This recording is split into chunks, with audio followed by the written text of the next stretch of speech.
네, 우리 캘리포니아 샌프란시스코 또 그 인근에 살고 계신 우리 대한민국 국민 여러분 그리고 동포 여러분 이렇게 만나 뵙게 돼서 참으로 반갑습니다.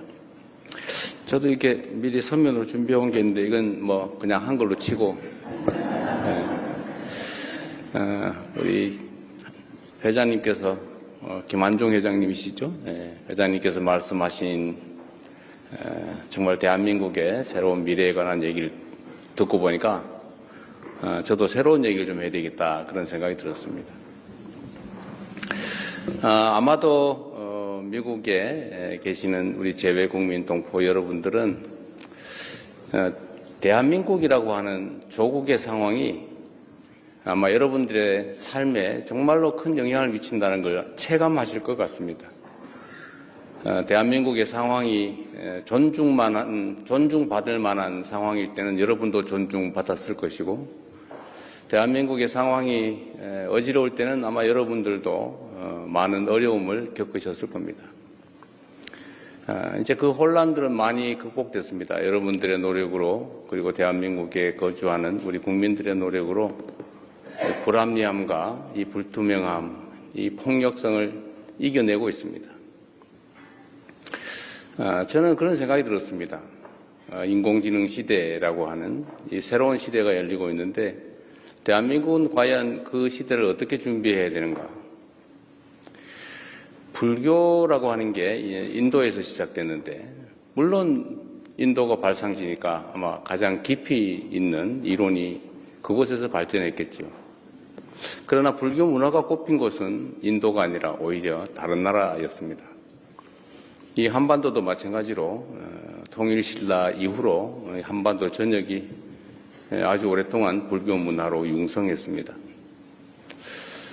인공지능이라고 하는 것이 저는 마치 인류가 새롭게 불을 발견하게 된 것처럼 그걸 실생활에 이제 이용하기 시작하면서 완전히 새로운 역사가 시작되었던 것처럼 이 인공지능이라고 하는 것도 아마도 아주 짧은 시간 안에 우리의 삶 곳곳에 모두 적용되고 인공지능 없이는 살 수가 없는, 결코 배제할 수 없는 그런 시절이 곧 올 거라고 보여집니다.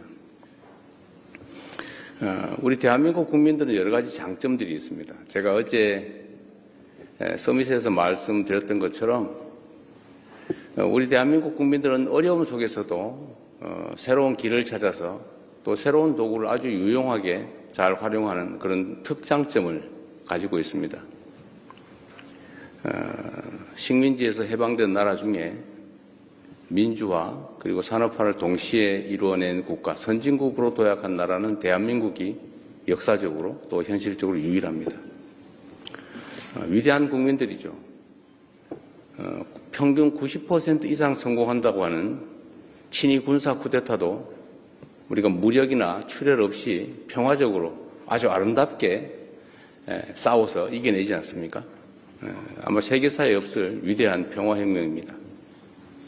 그리고 어쩌면 이 민주주의라고 하는 것이 과거에는 모르겠는데 현대와 같은 아주 합리적인 첨단 산업사회, 첨단 기술사회에서는 민주주의 자체가 그 산업 경제 발전에 매우 핵심적인 요소가 된다고 저는 생각합니다. 전 세계적인 아주 미세한 그리고 치밀한 경쟁이 이루어질 이 상황에서는 합리성, 객관성, 투명성, 예측 가능성 이런 것들이 이 경제 성장 발전, 기술 발전에 크게 도움이 될 수밖에 없습니다.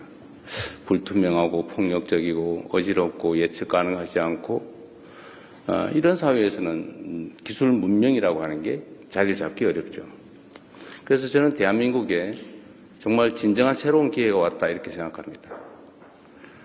우리 다음 세대가 살아갈 우리 대한민국은 이제 과거에 김구 선생이 말씀하셨던 것처럼 문화로 전 세계에 영향을 끼치는 문화 강국으로 도약하고 있습니다. 이 문화라고 하는 것도 어찌 보면 민주주의와 아주 잘 어울립니다. 문화는 자유로움 그 자체죠.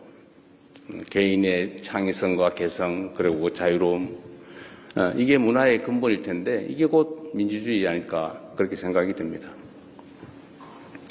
산업 경제적 측면에서 이제 인공지능이라고 하는 것이 실생활과 기업 또 산업 경제 현장에 현실 세계 속에 아주 철저하게 영향을 미치고 또 이게 중심이 되는 사회가 될 텐데 이걸 국가적 단위에서 미리 준비해야 된다라는 게 저의 생각입니다. 그리고 놀랍게도 1년 정도밖에 되지 않았지만 우리가 대한민국에 나아갈 방향을 첨단 기술과 또 인공지능 분야에 집중하기로 한 것이 아주 짧은 시간이긴 하지만 크게 영향을 미쳐서 전 세계가 대한민국을 이제 관심을 가지고 지켜보게 됐습니다. 어제의 상황을 직접 보신 분도 꽤 계실 것인데 저 자신도 가끔씩은 이렇게 놀랄 정도입니다. 물론 저의 기대치도 있죠. 그러나 언제나 우리의 기대치를 넘어서 반응이 있습니다. 대한민국에 대한 기대가 참으로 크다라는 생각을 어제도 또 하게 됐습니다. 우리가 예상하고 기대했던 것보다 훨씬 그 이상이었던 것이죠. 저는 대한민국을 대체 불가한 나라로 만드는 것이 목표입니다. 대한민국은 인구나 영토가 적고 또 주변의 지정학적인 어려움 때문에 다른 나라들과 비교하기 어려울 만큼 객관적 조건은 그렇게 좋지 않습니다. 그러나 우리가 하나의 갈 길이 있죠.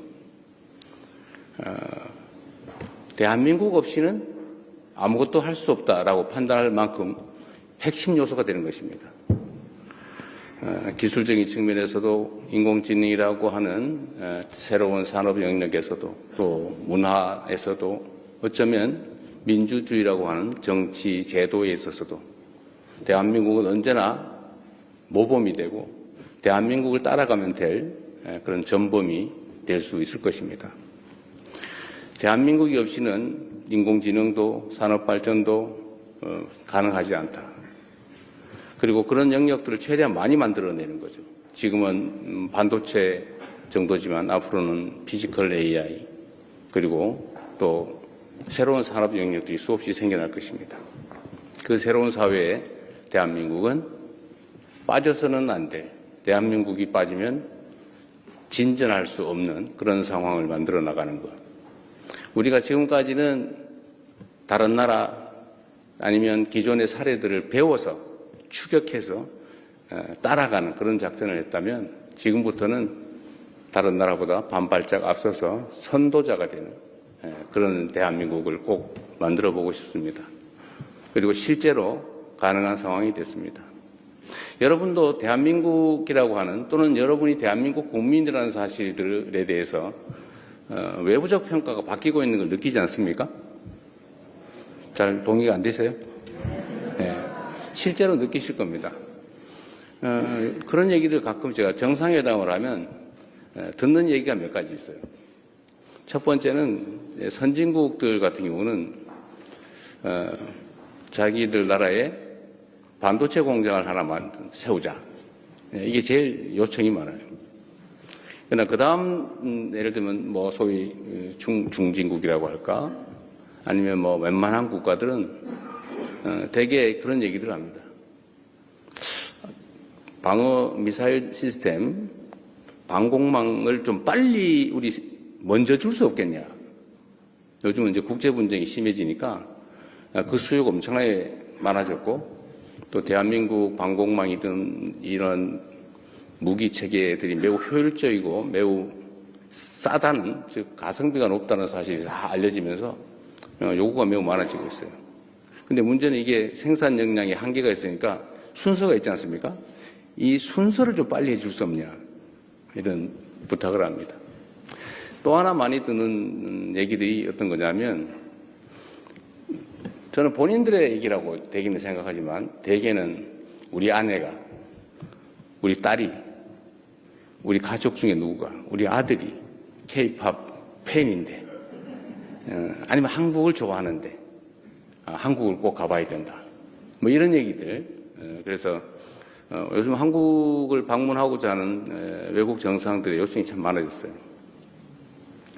이건 뭘 의미하냐면 대한민국의 변화된 위상을 말해주는 것입니다. 대한민국 하면 떠오르는 것들이 있죠. 과거에는 전쟁 속에서 부모를 잃은 어린 아이들이 막 길을 헤매는 그런 장면이 떠올랐죠. 흑백 사진 속에서. 그러나 지금은 깨끗한 서울의 거리, 어딘가에 등산을 다니는 편안한 모습, 아니면 지하철, 그리고 밤에도 여성 혼자 다니도 아무 문제가 없는 우리 대한민국 국민들은 밤에 원래 뭐 당연히 혼자 다니는 거지 그게 뭐 특별한가? 하지만 거의 대부분의 국가에서는 여성 혼자서 대낮에도 쉽게 다닐 수 없는 게 현실이죠. 이런 치안 문제. 이런 데서 과거와는 완전히 다른 생각들을 갖게 된 것 같습니다. 거기다가 이제는 무슨 반도체 공장들을 2개 가지고 있는데 이 2개 공장이 없으면 전 세계의 산업이 돌아가지 않는 그런 상황들. 그것들을 이제 대한민국에 대한 인상을 완전히 바꿨죠. 그래서 저는 새롭게 시작할 수 있고 또 해야 된다라고 생각합니다. 아마도 여러분들께서도 요즘은 한 1년 전쯤보다는 상당히 조국을 생각하면 걱정되기보다는 기대가 되지 않습니까? 네. 다행입니다.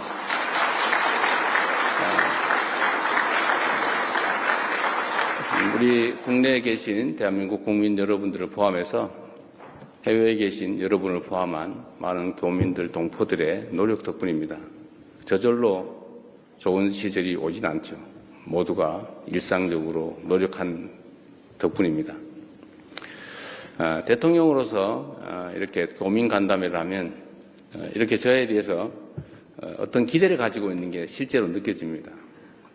조금 전에도 보니까 제가 10몇 년 전에 미국 가서 함께 사진 찍었다고 누가 보여주시던데, 제가 가끔씩 이제 해외 출장을 가면 그분들이 하시는 말씀들이 되게 비슷합니다. 조국이 자랑스러워지면 좋겠다. 우리가 조국을 걱정하는 게 아니라 조국이 우리를 걱정해주면 좋겠다. 그런 마음 여러분도 다 가지고 계시죠. 이제는 앞으로 꼭 그래야 됩니다. 그리고 조국이 어떻게 하면 좀 더 나아질까를 고민하면서 대한민국의 주권자로서 투표권이라고 하는 권한 행사를 하려고 그랬더니 무슨 투표소도 하나 근처에 없어가지고 비행기 타고 몇 시간씩 가고 심지어 저 다른 지역은 이틀씩 걸리기도 한다 그래요. 하루 종일 비행기 타고 교통편 바꿔서 가서 투표하면 하루가 지나가지고 다음날 돌아온다고. 그래도 악착까지 한 표를 찍겠다고 간다고 합니다. 우리 대한민국 국내에 있을 때는 그 생각이 그렇게 절박하지가 않죠.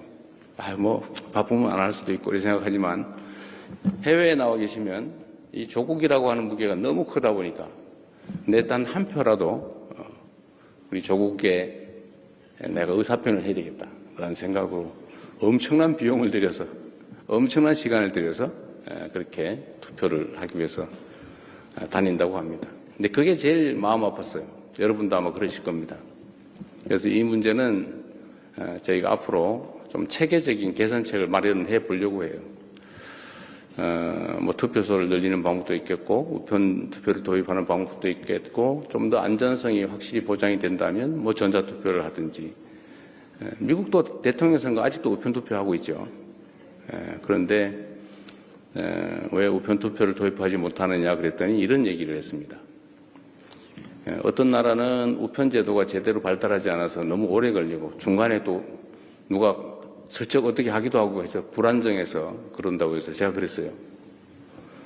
A 지역에 투표가 잘 안 된다고 충분히 미국 같은 경우는 투표할 수 있는데 왜 A 지역이 안 된다고 미국까지 그렇게 똑같이 그 기회를 박탈할 필요가 있냐. 누군가가 못했으면 거기를 개선할 생각을 해야지 다른 사람들이 못하고 있으니까 당신들도 하지 마 라고 하는 게 옳으냐. 제가 이렇게 얘기하고 있습니다. 그렇지 않습니까?